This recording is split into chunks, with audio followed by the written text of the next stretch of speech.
how to delete old Facebook account without password, email, phone, and username.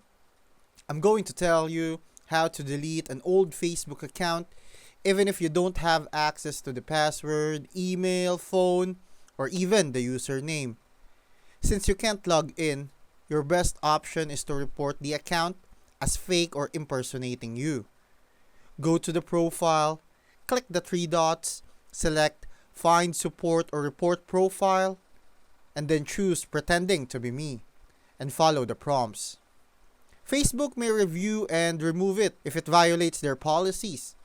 If you still have access to any old connected devices, try logging in through them.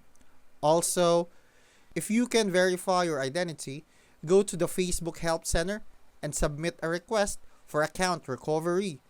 Otherwise, your best option is to continue reporting the account until Facebook takes action.